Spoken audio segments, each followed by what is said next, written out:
The second year I liked Jaden, I decided to give up. I changed my seat, stopped talking to him, and kept my distance. Just then the boy next door, who was more of an equal to me, transferred to our school. I started going to school and coming home with him. Inseparable. Someone jokingly asked Jaden, "Jaden, that difficult Princess Adela has finally given up on you and found a new target. How do you feel about that?" Jaden didn't answer. It wasn't until I withdrew from the club I had joined for him that he finally looked at me coldly and asked, "Adela, do you rich families always act so selfish, always chasing after fleeting interests?" Before Easton transferred here, I was already preparing to give up on Jaden. Honestly, it was just a momentary decision. That day, I was standing by the back door of the club when I overheard someone joking with Jaden. "Jaden, why bother studying so hard? Does Adela like you? Do you know her background? She donated a whole building to the school when she first came in. Worried she wouldn't get used to the cafeteria, her dad even built her a private one, with Michelin star chefs. I heard she's an only child. If she likes you, you've got it made. No need to work for the next 60 years. Yeah, and you're still ignoring her. Are you out of your mind? You really don't like her, do you?"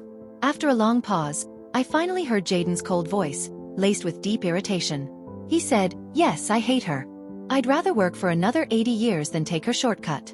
Laughter erupted, loud and exaggerated, filled with mocking jeers. I stood outside, silently, for several seconds, then lowered my hand from the door handle and turned to leave. To be honest, before I heard this conversation, I had no idea Jaden hated me so much. I kept replaying his words in my mind, the disgust in his voice. What had I done to make him despise me so much? I admit I liked Jaden. Who doesn't have a crush on the handsome, smart guy in school during their teenage years? But I never pursued him obsessively or bothered him. I simply helped him a few times in small ways. The first time I saw him was actually on the school's honor wall.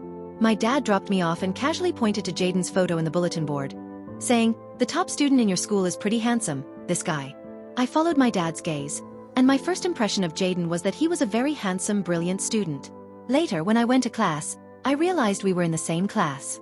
My dad was happy to see him and patted Jaden on the shoulder, giving him a thumbs up, saying, "The top student on the honor wall, how impressive." As Jaden's peer, I actually didn't like people who were overly familiar with strangers. My dad always had no sense of boundaries. When he was young and working as a salesman, he could chat with anyone, even stray dogs, for an hour. I shyly smiled at Jaden to apologize for the intrusion, but he looked at me coldly. He wasn't upset about being interrupted, he just smiled politely at my dad and thanked him courteously. This scene must have caught the teacher's eye, and so they decided to seat me and Jaden together. At first, our relationship was fine. He would explain problems to me, and during gym class, he'd drag me across the 800-meter finish line when I was ready to collapse. Sometimes during break, I'd ask him to grab me a bottle of water from the school store, and occasionally when I snuck reading a novel under my desk, he'd cover for me. But after class, he would always complain, "Adela, you're so lazy and useless. Your grades are bad. Your stamina is terrible. What are you going to do with your life?" Then he'd proceed to teach me more lessons, his face cold. I would just laugh it off, looking at him and say, "Aren't you here for me? If I fail, I'll just come to you for help. I'll cling to you so tightly you won't be able to shake me off." Jaden would look at me quietly, his amber eyes like a cat's eye marble, the kind that could pull you in if you stared for too long. I would inexplicably blush, stumbling over my words. A fleeting smile passed across Jaden's face before he returned to his usual serious expression and went back to explaining. Before anyone knew my dad was the richest man in a city, Jaden and I were like any other friendly desk mates. He started distancing himself from me, probably after the post titled, "Digging into Adela's Family Background" spread. The post revealed that the building in the new school block had been donated by my dad, and that the cheap but good cafeteria in the West District had been built specifically for me. The low prices were because my dad personally funded it. Also, when the cafeteria was crowded, there was a private room reserved for me, only open when I ate there, always closed when I wasn't there. Some of the details were exaggerated. My dad donated the building because he values culture and education, coming from a poor background himself and understanding the importance of learning. The cafeteria wasn't built just for me, but because he thought students needed proper nutrition. When he was younger, his family couldn't afford food, and he wanted students today to avoid the hardships he went through. The post went viral, and many of my classmates started asking me, "Adela, is that post true?" It made me really frustrated. So I went to Jaden to complain. He was sitting next to me, reading quietly. Jaden was very smart and could multitask. I didn't dare interrupt him when he was studying, but he said it was fine, that these simple problems and my trivial complaints were nothing for him to handle. One day, I asked him a question while he was solving a big math problem, and he answered calmly, solving complex equations while speaking to me. But that day, after I finished talking, he suddenly cut me off impatiently, his voice cold. "Don't bother me, okay?" My words froze in my throat, and I felt a little hurt. But I paused for a moment and apologized. "Sorry, is this problem really that hard? I won't bother you anymore." But even when he wasn't working, whenever I tried to talk to him, his attitude was distant. Gradually, I stopped talking to him. Then we fell into some kind of inexplicable Cold War. It was childish he wouldn't talk to me, so I wouldn't talk to him. It felt like we were both acting like little kids fighting. But Jaden had never been one to express himself much, so it was probably only me who was hurt. Our relationship completely soured when the teacher announced a class donation for Jaden. Before this, I never really knew about Jaden's family situation. He was well dressed in the school uniform, handsome, with excellent grades and graceful manners, so it was hard to imagine he came from a single-parent family, with his mother suffering from kidney disease and needing expensive dialysis every month. The teacher stood at the podium and said, "Jaden is exceptionally talented. Despite coming from such a tough background, he's still maintaining outstanding grades." After learning about his situation, the school has decided to organize a donation drive to help Jaden's family. We hope everyone can show unity and compassion to help our outstanding student through this difficult time. Jaden is well liked by everyone. He's hardworking, talented, mature, and good-looking, so people often express their regret and turn to look at him. I felt a little down hearing that, not really caring whether I was still in a Cold War with Jaden. I turned toward him and asked quietly, "Why never mention this before?" He lowered his head to read. His lips pressed tightly together, not saying a word.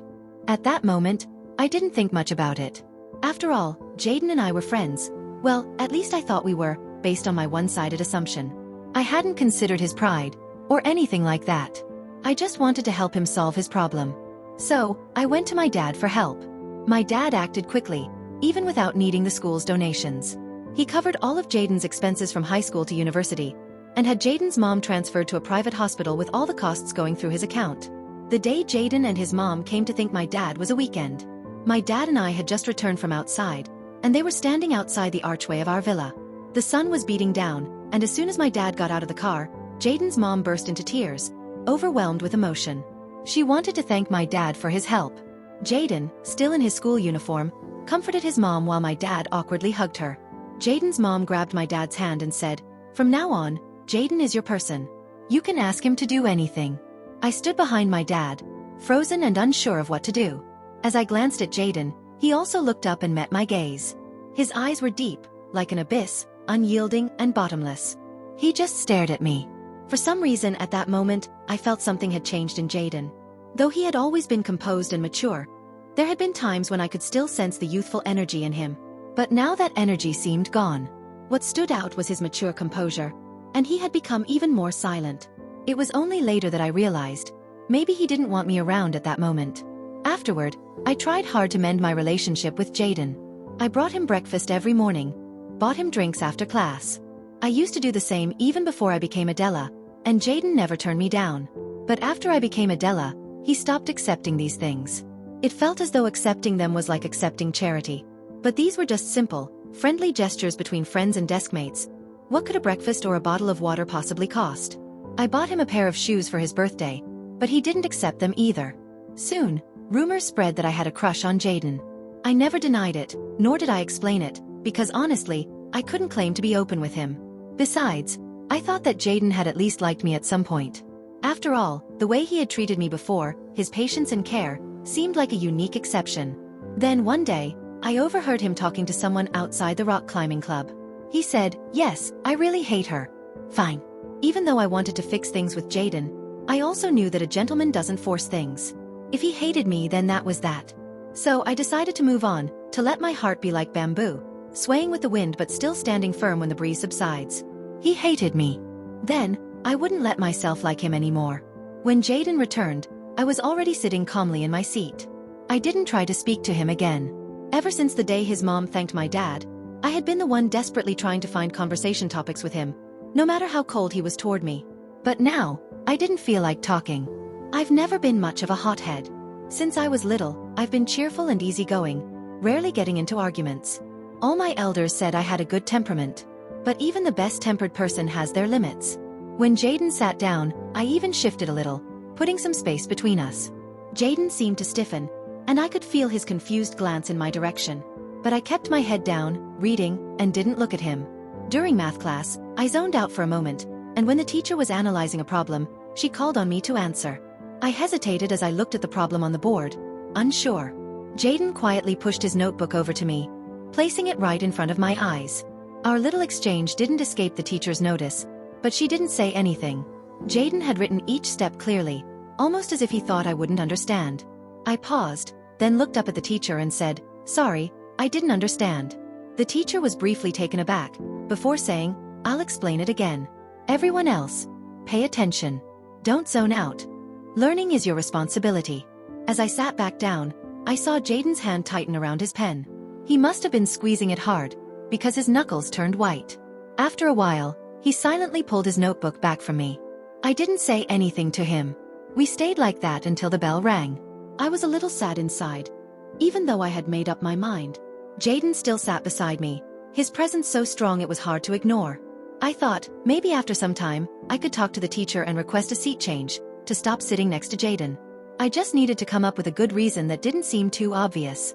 Lost in my thoughts, I was suddenly snapped back to reality when someone knocked on the window next to me, saying someone was looking for me. The two girls knocking on the window winked and said, "Wow, Adela, it's a handsome guy. You should go out." I was confused. But when I stepped out and saw who was standing in the corridor outside the classroom, I froze. He was tall, leaning against the wall in a white shirt, not in his school uniform. His face was calm, his eyes clear and bright. People passing by kept looking at him, curiously, but he remained perfectly composed, never looking their way. When I, curious, glanced up at him, a faint smile appeared on his lips. He softly called my name, "Adela." I squealed and rushed over to him, grabbing his arm excitedly. "Easton, when did you get back?" He looked down at me, smiling gently. "Just a week ago. I had some things to take care of. I only finished transferring today. I'm your senior from now on, so I came to say hello." I was so excited. "Transfer? Did your parents come back too?" He smiled at my enthusiasm. "Yes, this time we're settling down for good. No more going abroad." I beamed at him, overjoyed. Easton used to live next door when we were kids. At that time, my dad had just started his business and was always busy. He would leave me in the care of our neighbor, Easton's mom, Amity. Sometimes, when Amity went out, it was Easton who looked after me. Even though we were about the same age, I still have an old photo album with a picture of him standing by my crib, feeding me with a bottle. Later, he'd take me tree climbing, make up stories, and take me out to play, just like an older brother would. Our families had been neighbors for years, and we were very close. Then, 5 years ago, when Easton's dad got promoted, they moved abroad. I cried for days, and when he was leaving, I went to the airport with my dad. I remember holding on to his sleeve, not wanting to let go, and nearly making him miss his flight. Later on, he often sent me things, and we kept in touch off and on. But over the past 2 years, it hasn't been as frequent as before. I never expected him to suddenly come back to the country. It must be because Easton's dad got promoted again. Actually, I contacted your dad a month ago, but I didn't want him to tell you. I wanted to surprise you by suddenly appearing in front of you," he said with a smile, patting my head. "All right, go back to class. I still have some paperwork to do. I'll pick you up after school and we'll go home together." I nodded, reluctantly letting go of him when the bell rang and walked toward the classroom. On my way back to my seat, I couldn't wipe the smile off my face. I glanced over at my seat, and unexpectedly, I locked eyes with Jaden, who had just looked away from the window. He was staring at me with an icy expression, colder than when we'd been in a Cold War before. He just kept looking at my smile, his face expressionless. I froze for a moment, and even when I got close to him, he didn't move. My seat was behind him, and since he didn't move, I couldn't get through. I said, "Jaden, could you please move?" He didn't respond, still looking down, unmoving. He had never acted like this before. I didn't know what had upset him, or what I had done to make him angry. The bell had already rung for the second time, and the teacher was about to come. I was getting anxious, so I raised my voice and said, "Jaden." He suddenly smiled, lightly, almost mockingly. "Finally willing to talk to me?" He leaned forward slightly, allowing me to pass and sit down before the teacher arrived. His behavior was unusual. I looked at Jaden again, but he had already turned his gaze back forward, his demeanor back to normal. I wanted to ask him what was wrong, but after thinking it over, I swallowed my question. "Never mind. Forget it. It's not my business, I won't ask. Easton became my senior, and it felt like stepping back 5 years. Back then, he used to come to my house every morning to wait for me so we could go to school together, and after class, he would pick me up at the door of my classroom to walk home with me. Every time Easton waited for me at the classroom door, the girls in my class would gasp dramatically, then excitedly tease me, saying, "Your Easton is here again." Of course, some would gossip and ask, "What's your relationship with Easton?" I would sigh and explain, "He lives next door to me, just came back from abroad. He's like my brother, so don't make up nonsense."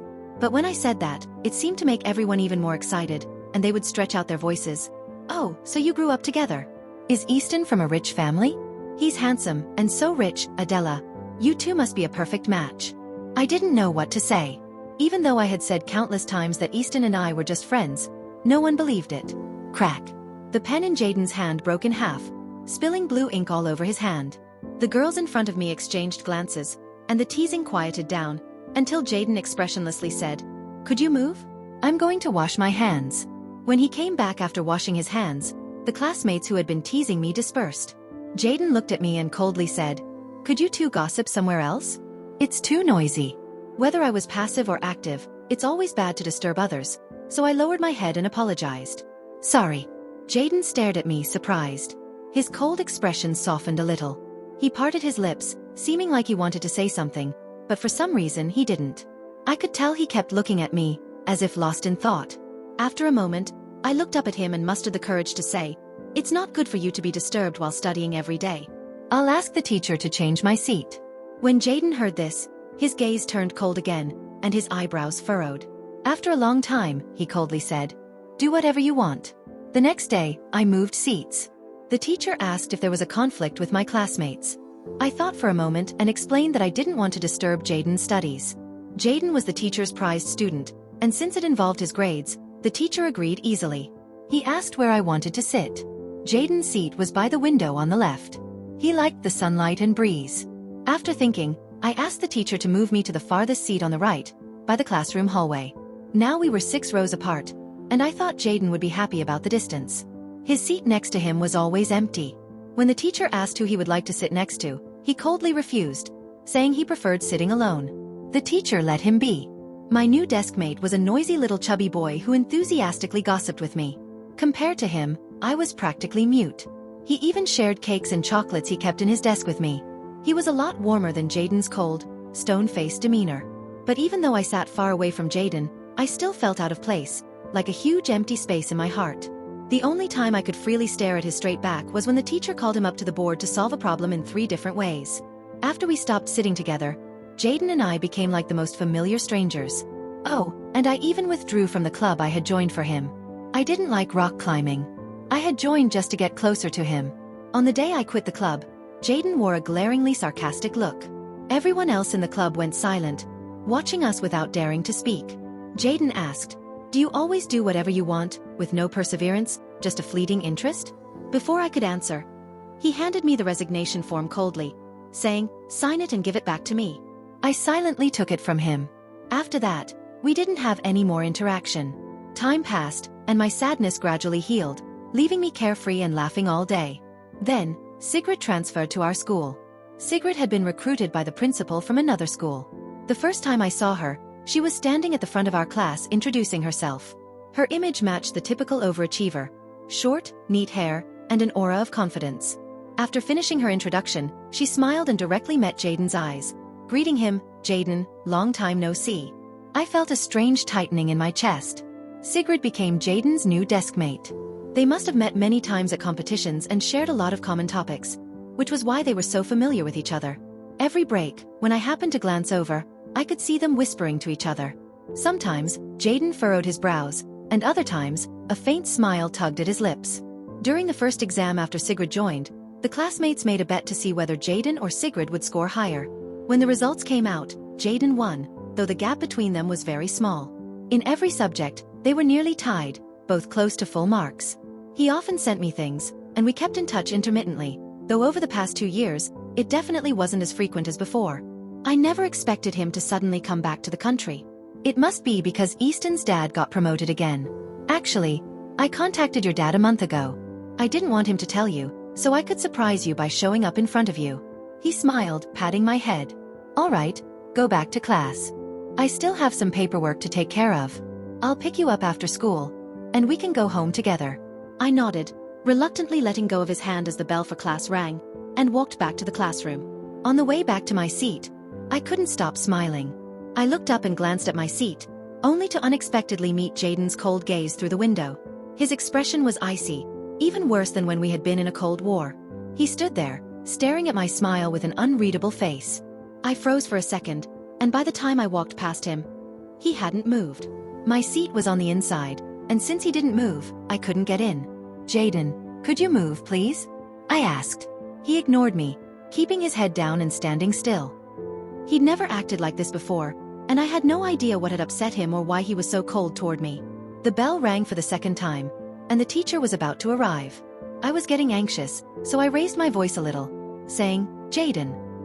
He suddenly smiled, a light and somewhat mocking smile. Finally willing to talk to me? Then he leaned forward, allowing me to walk past him and sit down before the teacher arrived. His behavior was odd.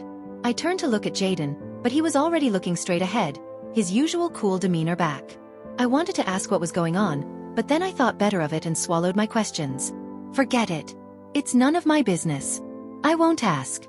Easton had become my senior, and it felt like we had gone back 5 years in time. Back then, he would wait for me outside my house every morning to go to school with me, and after class, he would wait at the door to pick me up and we'd go home together. Every time Easton waited for me outside the classroom, the girls in the class would exaggerate with and excitedly tease me, saying, "Your Easton is here again." Of course, some of them would gossip, asking, "What's your relationship with Easton?" I'd sigh and explain. "He lives next door to me, and just came back to the country. He's like a brother to me. Please don't make a big deal of it." But explaining it only seemed to make them more excited, stretching out their words. "So you grew up together? That means Easton's family must be well off? He's so handsome and rich, Adela. You two are perfect for each other." I didn't know how to respond. Even though I'd explained countless times that Easton and I were just friends, no one believed me. Snap. Jaden snapped his pen in half, and blue ink spilled all over his hands. The girls in front of me exchanged glances, and the teasing quieted down. Finally, Jaden, with an unreadable face, said, "Could you move aside? I need to wash my hands." When he came back after washing up, the group of students teasing me had dispersed. Jaden looked at me and flatly said, "Could you gossip somewhere else or at least change the place? It's too noisy." Whether I was passive or active, I knew it wasn't good to disturb others, so I lowered my head and apologized. "Sorry." Jaden looked at me, surprised, and his usual cold expression softened a little. He opened his mouth as if to say something, but for some reason he didn't. I could feel him staring at me, lost in thought. After a moment, I looked up at him and, gathering my courage, said, "I know it's not good to disturb you while you're studying, so I'll ask the teacher to move me to another seat." When Jaden heard this, his gaze turned cold again, and his expression stiffened. He stared at me without saying a word for a long time before finally replying coldly, "Do whatever you want." The next day, I switched seats. The teacher, a little worried, asked if I had a conflict with a classmate. After thinking for a moment, I explained that I didn't want to disturb Jaden's studying. Jaden was the teacher's precious student, and since it involved his grades, the teacher immediately agreed. He asked me where I wanted to sit, and since Jaden's seat was by the window on the left side, where he liked the sunlight and breeze, I thought for a moment and asked the teacher to move me to the farthest right, near the hallway. Easton on the left, Jaden on the right, 6 rows apart. This way, I thought Jaden would be pleased. His seat next to him had been empty. When the teacher asked him who he'd prefer as a deskmate, he coldly refused, saying he preferred to sit alone. So the teacher let him have his way. My new deskmate was a chubby, talkative boy. He eagerly gossiped with me, and compared to him, I spoke much less. He also shared the cake and chocolate he kept in his desk drawer. It was much better than Jaden's cold, fish-like expression. But even though I was sitting far from Jaden, I still felt a sense of emptiness inside, like something was missing. Only when the teacher asked Jaden to go up and write 3 different solutions, for an example, problem, could I daydream while watching his straight-backed figure. Jaden and I had reached a point where we were like the most familiar strangers. Oh, and I even withdrew from the club I had joined just to get closer to him. I didn't like rock climbing, but I joined the club to be near him. When I went to withdraw from the club, Jaden mocked me openly. The other club members held their breath and watched, not daring to speak. Jaden asked, "Do you just do whatever you feel like, always switching interests after 3 minutes?" Before I could respond, he handed me the withdrawal form and coldly said, "Sign it and give it to me." I silently took it. After that, we had no more interaction. Days passed, and my sadness slowly healed, turning into a carefree, silly demeanor, smiling mindlessly all day. That is, until Sigrid transferred in. Sigrid had been specially recruited by the principal from another school. The first time I saw her was when she stood on the podium in our class to introduce herself. She matched the image of a top student perfectly. Her short hair was neat and tidy, and her whole presence was impressive. After her introduction, she smiled and directly met Jaden's gaze, greeting him, "Jaden, long time no see." A strange, tight feeling gripped my chest. Sigrid became Jaden's new desk mate. They must have met many times at competitions, and had a lot of common topics, which is probably why they were so familiar with each other. Every break, when I accidentally glanced over, I would see them quietly discussing something. Sometimes Jaden frowned, and other times, he had a slight smile on his lips. During Sigrid's first exam, the class placed a bet to see who would score higher, Jaden or Sigrid. When the results came out, Jaden won, but their scores were very close. Jaden had no weak subjects. The other students got their test papers the next day, but Jaden, as the math representative, distributed them. My paper was the one he handed out. When he reached my desk, I felt like he paused for a moment before placing my paper on my desk. I've never been great with my grades. To be honest, I've never really cared about my scores. Even my dad never placed much importance on my studies. He just wants me to live a happy life. But for some reason, as I looked at my test paper, I suddenly felt a bit ashamed and frustrated, especially with Jaden right there watching. As expected, I heard Jaden's mocking voice. He said, "Are you seriously planning to use this kind of score to get into college?" This was the first time he spoke to me since we stopped sitting together. I silently folded my test paper and tucked it into my book, clearly not in the mood to talk. But for some reason, Jaden didn't leave. He stood by my desk and said, "If there's anything you don't understand, you can ask me." After a pause, he explained again, "I'm receiving financial support from your dad, so if there's something you don't get, you can come to me for help." I didn't respond. Jaden, for some reason, seemed a little angry. He raised his voice and said, "Wasting your potential, not working hard. Are you planning to live off your dad your whole life?" I finally looked up at him, feeling angry for the first time. "What's it to you? Whether I rely on myself or my dad, what's it got to do with you? Who are you to judge me?" He paused for a moment, his dark eyes locking onto mine, a flicker of disappointment crossing them. Then, without saying another word, he turned and walked away. On the way home that evening, I stayed silent, distractedly kicking stones. Easton noticed and asked if something was bothering me. I shook my head and said no. But then Easton asked what my plans for the future were. I stared at him blankly. Easton smiled and said, "I'm planning to study abroad. After this year's exams, I'll be heading overseas. I've already mentioned it to your dad. If you come with me, I can look out for you until you graduate." He smiled gently at me, then patted my head and said, "He's thought about it too, but just hasn't brought it up. You should think about it." I felt a little down and asked, "Am I really that bad?" He laughed, his hand gently landing on my head to ruffle my hair. "No way," he said seriously, meeting my eyes.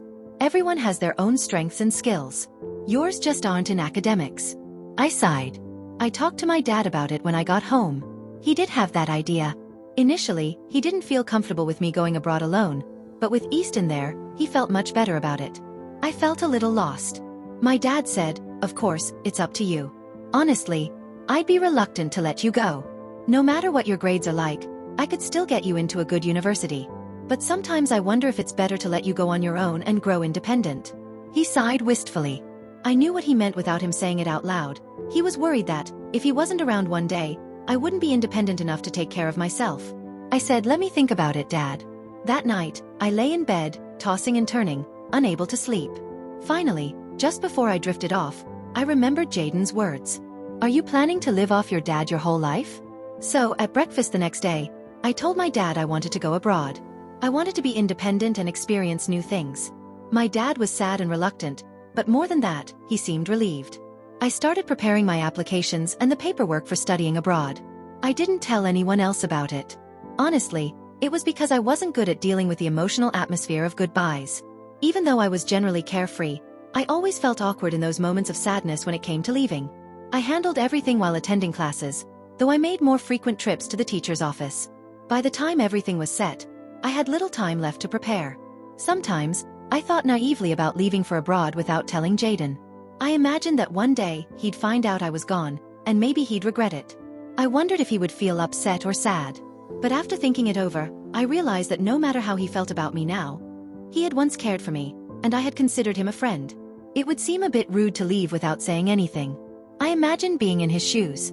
Even though we weren't on good terms now, if Jaden suddenly left without telling me, I'd probably be upset too.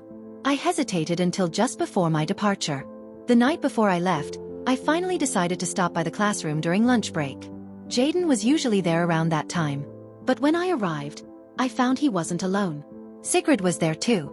They were standing side by side in front of the blackboard, each holding a piece of chalk, furiously debating over something. The blackboard was covered with math formulas. Sigrid, caught up in the moment, was writing so quickly she didn't notice her foot slip. As she stepped wrong, Jaden immediately warned her to be careful, reaching out to grab her arm and pull her toward him.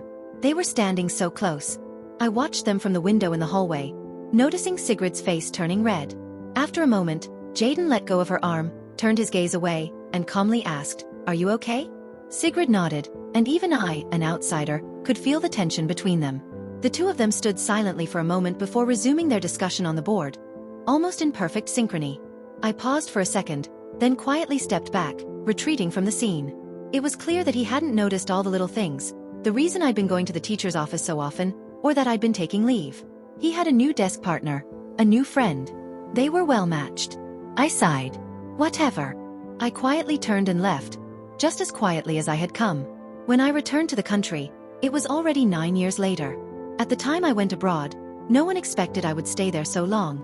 My dad had thought I'd just go to get a better university degree, then return and work in his company. If I liked it, I could take over his business. If not, I could do something I liked, like opening a shop. The idea was that I should do whatever I wanted, as long as I kept myself busy. At university, I met many people who were terrible at academics, but were incredibly skilled in other areas. I got involved in organizing a small art exhibition, thanks to a friend of mine. Her family wasn't wealthy, and the expensive tuition and living costs made it hard for her to even eat sometimes. But her paintings were beautiful, bold, vibrant colors, abstract lines, and eccentric expressions. One day, a sudden idea struck me and a few other friends. We should find a space and hold a small exhibition for her. We picked the paintings, promoted the event on social media, and unexpectedly, it gained some attention. Some of my friends' paintings were even sold for a decent price. From there, my friends and I started focusing on art galleries and art investment. We scout for emerging lesser-known artists and help promote them through exhibitions and auctions. The value of art typically rises based on the story behind it, so we focus on acquiring paintings with potential, package them up, and sell them for at least 10 times the price. The operation is not very large. Some works have great results, while others do not. But overall, it's been going quite well. By the time I was in my junior year, the money I made from it covered my living expenses for the entire year. This gave me a huge sense of accomplishment and satisfaction. After graduation, a few friends and I started an art investment company, and I spent another 2 years abroad. In short, I no longer had to ask my family for money. And then it was time for my dad to constantly urge me to come back. When I first left the country, I was young and would often fantasize about coming back and meeting Jaden. Without fail, my fantasy always involved me returning as a successful person, looking down at Jaden, who would stand in front of me, pained, asking, "Adela, why? Why didn't you tell me when you went abroad? Why?"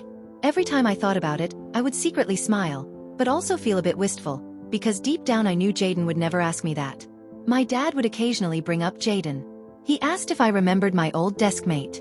He said Jaden had gone to a prestigious university, and that Jaden and his mother had specifically come to thank him.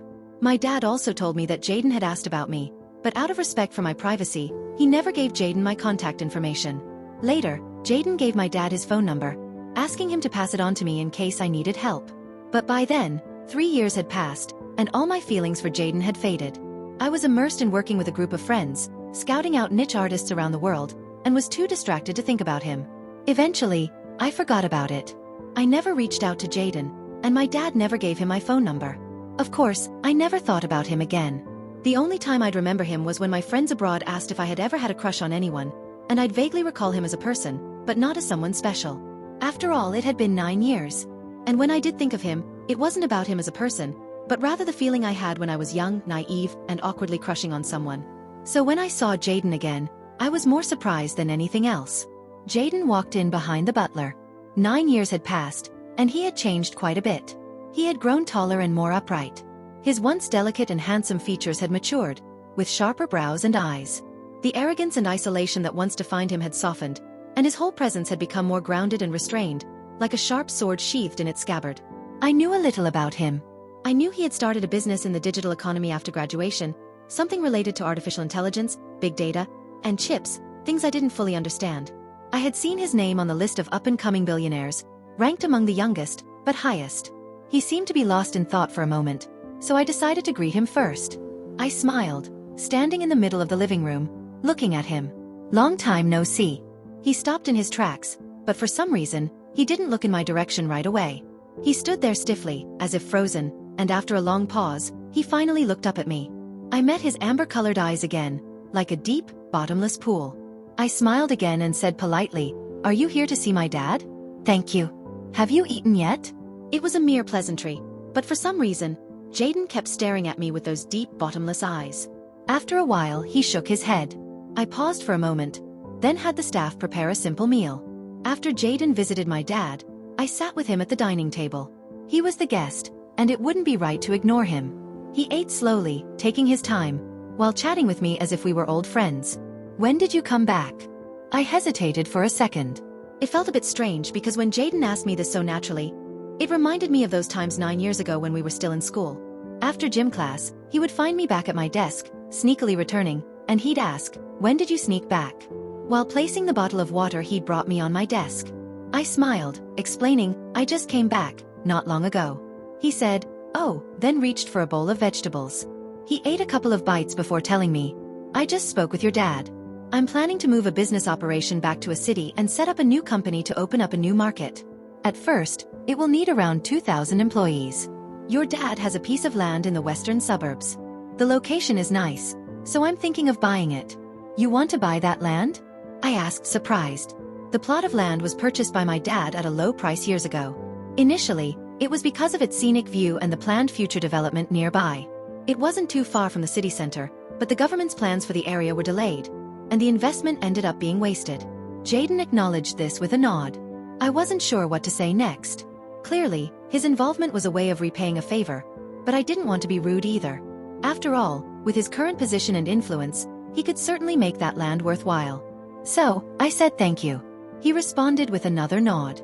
I watched as he twirled another 2 strands of noodles. I remembered how much he used to enjoy noodles.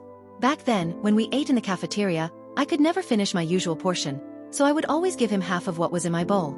He always ate it all. No leftovers. Maybe his status had changed, and he no longer liked noodles? Watching him chew slowly, I couldn't help but glance at my watch. It wasn't that I was trying to rush him, but I had a contract to sign soon. Jaden was quick to notice, catching my small movement. He asked, "Got something to do later?" I nodded and told him, "It's about a batch of imported crude oil. My dad made an agreement with them earlier, and they scheduled me to review the contract this afternoon." Jaden furrowed his brows. After a moment of thought, he reminded me of several details to pay attention to. I suddenly understood, and without thinking I said, "You really know a lot." He paused, then smiled. That smile was like a breath of fresh air, as if an iceberg had melted. Before he could speak, I already knew what he was smiling about. Back when we sat together in class, whenever I had a question, he would patiently explain it to me until I understood. I would always look at him in awe, saying with admiration, "You really know a lot." I smiled too. Now, it felt like there was no distance between us, as though we had returned to the time before any misunderstandings had formed. Time had passed, and the conflicts from the past had been smoothed over.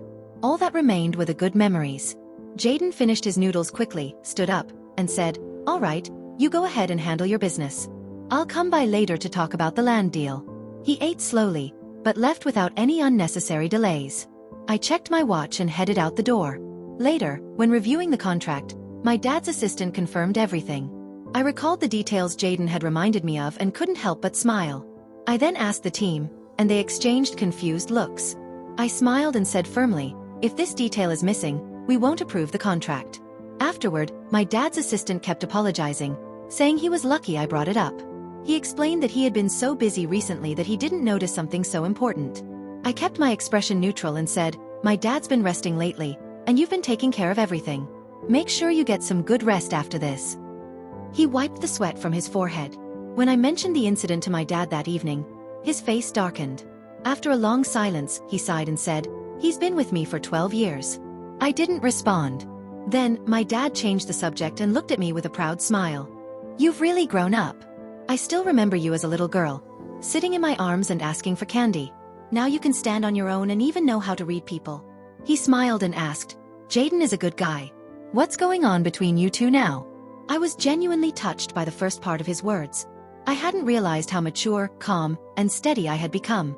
But when he mentioned Jaden, I was stunned. I asked back, Jaden?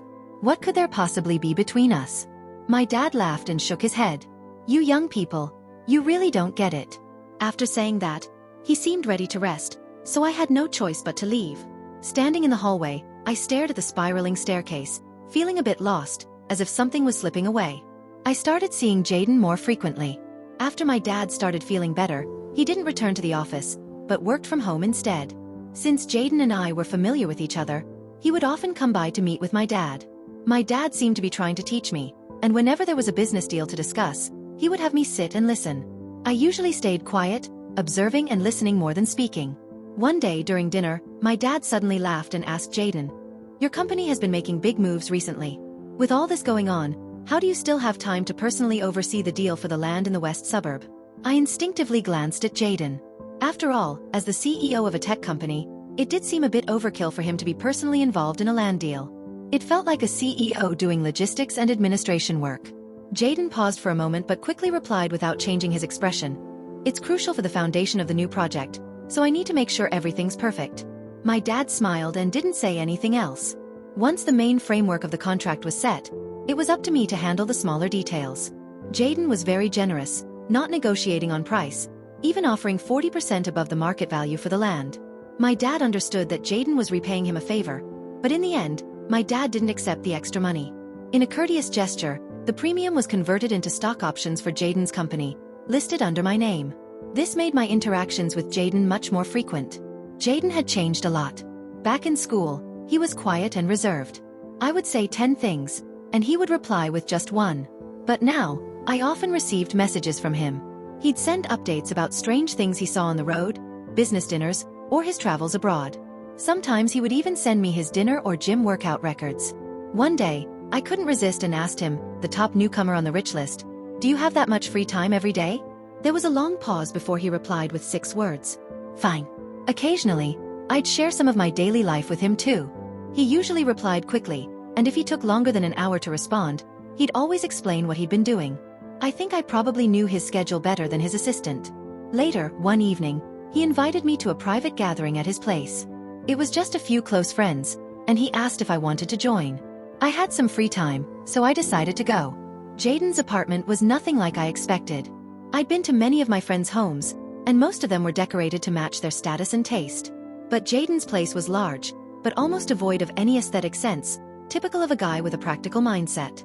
By the time I arrived, his friends were already there. I recognized some of them as partners from his company. They all greeted me with smiles and remarked, Ah, finally, the real Adela. I pretended not to understand. I also spotted a familiar face, Sigrid.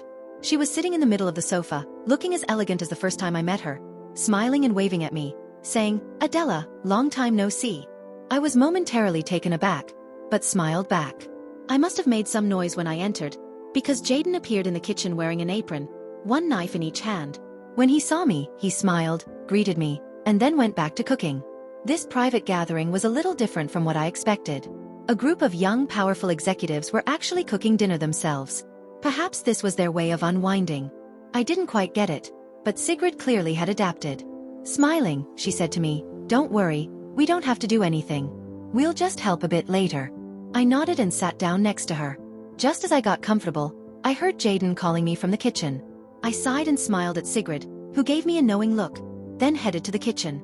Jaden was standing there, telling me exactly what to do. I quietly stood next to him, focusing on preparing the ingredients while he chopped vegetables. Every time I looked up, I couldn't help but admire the strong, handsome lines of his profile. He smiled and asked, Do I look good? I mumbled a response, and he smiled even more, repeating, Do I look good? I nodded and said, It's quite a good look. Didn't you get voted the most eligible bachelor that unmarried women today would want to marry online? After a pause, I added with a smile. No exceptions, you know. Feeling moved. He seemed to choke on his words for a moment before replying. No. I looked at him a bit puzzled as I rinsed some baby bok choy. What do you mean? No. He lowered his head and kept chopping vegetables. No women. I paused, then said softly. But Sigrid seems pretty great, doesn't she? His hand froze for a moment, and he looked at me with a strange tilt of his head. We're just friends, he said. And besides, she got married right after she graduated from college. She's the one you saw live when you walked in earlier.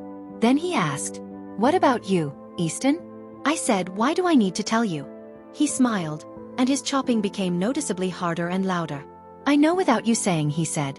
A year ago, I saw the wedding photos of him on your Instagram. You were the maid of honor, smiling like a flower. I was surprised. How do you know my IG account? He just pursed his lips and kept silent, continuing with the chopping. All right, fine, if he won't say anything, I'll wait and see how long he can hold out. I'm not in any rush. After dinner, the men cleaned up and washed the dishes while Sigrid and I lay on the couch, rubbing our full stomachs. Sigrid suddenly winked at me and asked, do you want to check out Jaden's collection? I became interested right away. She led me to Jaden's study. Just as we were about to enter, she seemed to remember something and turned to explain. Don't misunderstand, I know this place so well, because we often have meetings here. She pointed to a large blackboard on the back wall, covered with a jumble of data I couldn't understand. Jaden's place is a bit of a mess, but it's perfect for brainstorming. I couldn't help but laugh.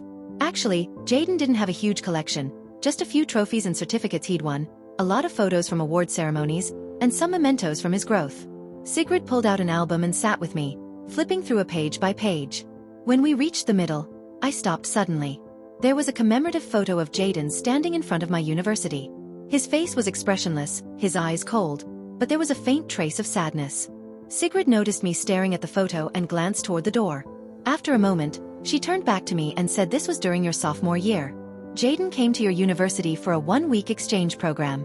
She paused, then said seriously. He came to find you, Adela. I thought he'd find you, but for some reason when he came back, he was in a slump for a long time. I think it was either because he didn't find you or because you rejected him. She paused again, her voice becoming more serious. Honestly, I've never liked you much. You didn't even tell Jaden you were going abroad.